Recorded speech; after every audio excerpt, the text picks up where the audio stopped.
Happy New Year, everyone! Okay, so I know I'm a bit late with that, and things have been a little slow with my channel these past few weeks, so my apologies for that. It may remain slow for a little while longer because that annoying thing called real life is requiring some extra attention these days. But I wanted to let you guys know what my plans are for some upcoming videos.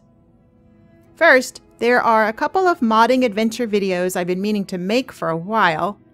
And these are just small little projects showing some particular info or tools that I think are important to use or to know about when modding Skyrim. I'm going to try to finish those up before tackling anything else. It would be great to get them off my to-do list and get those huge video files out of my computer storage drive. Second, if you've seen the end of my last series about Kazarg the Orc, you'll know that I'm going to completely redo my Skyrim Special Edition mod setup. Eeks! What an undertaking! I'm not in a big rush to do this, so don't expect it to be all done and dusted anytime soon. But I'm hoping to make a few modding adventure videos along the way to show you some of the things I get up to.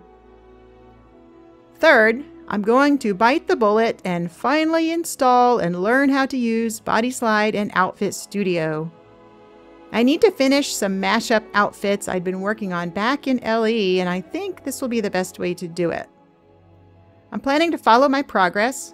Probably it will be full of much trial and tribulation, with more modding adventure videos about this wild undertaking. I may even make it a series unto itself, because lots of the modding work I do behind the scenes is related to outfits, clothing, and armor. And last, but not really least, is another Skyrim storytelling series I'd like to try. This one is about Kandriel, a young Imperial woman trying to prove herself to her guild back home. What makes this story really different is that it won't include gameplay at all. It will be told audiobook style. And that's because I didn't record any of her gameplay. Back when I was playing Kandriel, I wasn't making videos, but I kept a journal of her experiences using the Take Notes mod.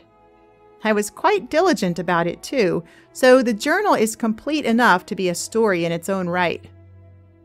I wrote about her adventures, and I wrote into the story all the weird things that happened while I was playing the game, like followers disappearing for hours or even days on end, horses randomly falling off cliffs, and people just acting weird in general.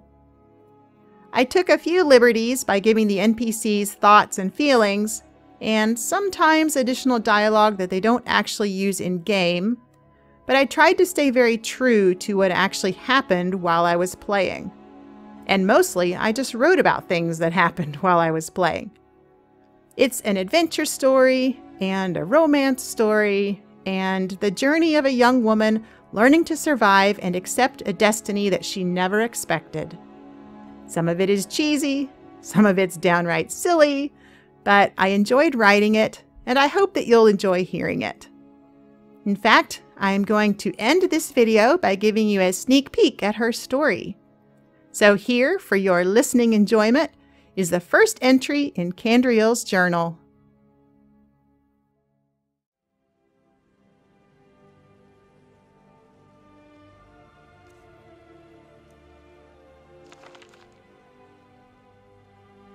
The Journal of Kandriel Selarius, Guild of Imperial Cartographers.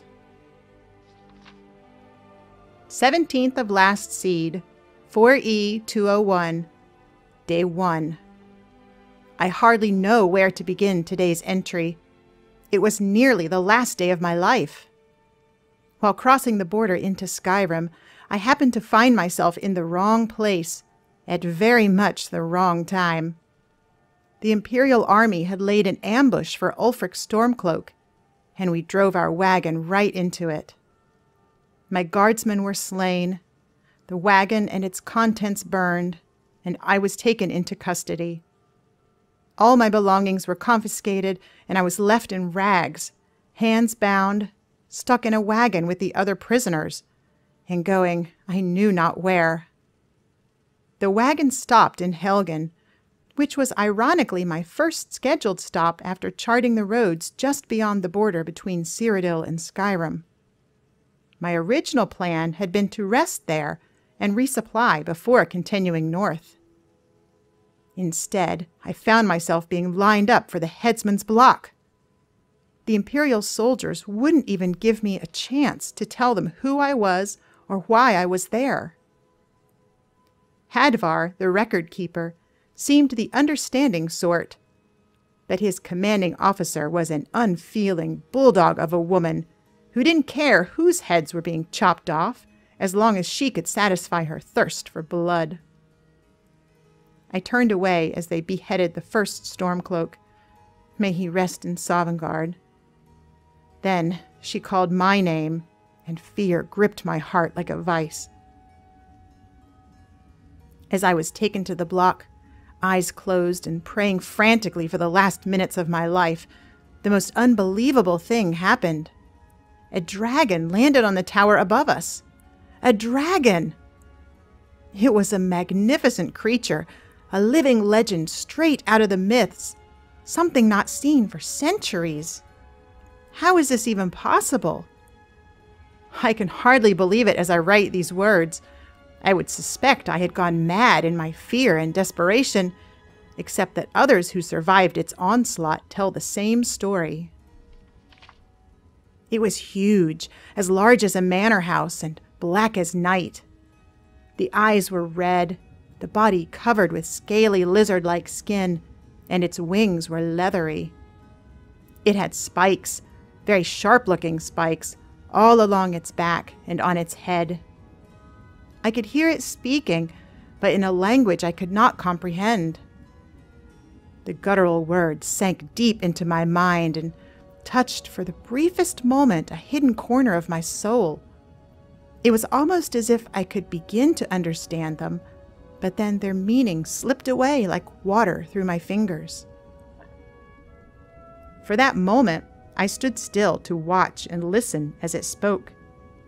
But then the dragon noticed my stupor and flew down to give me a blast of its fiery breath, which quickly brought me back to my senses. I was barely able to duck to the side and avoid the full force of the blast. While lucky to have avoided the worst of injuries, I still got a few painful burns on my arms. After that, I just ran. Hadvar called to me through the chaos, beckoning me to safety inside the keep. Once inside, we were able to gather a few supplies and catch our breath. We made our way through the keep, Hadvar fighting off a few rogue Stormcloaks, to a breach in the wall, which eventually opened out into a cave. The cave led outside, beyond the walls of Helgen. As we made our exit, the dragon was flying away to the northwest. We ducked under some tree cover and watched as the beast soared away over an ancient Nordic ruin that Hadvar called Bleak Falls Barrow. My new friend then took me to Riverwood, a small, quiet village nearby, and introduced me to his uncle, Alvor the blacksmith. Alvor and his kindly wife fed us, gave me supplies, and let me spend the night to recover.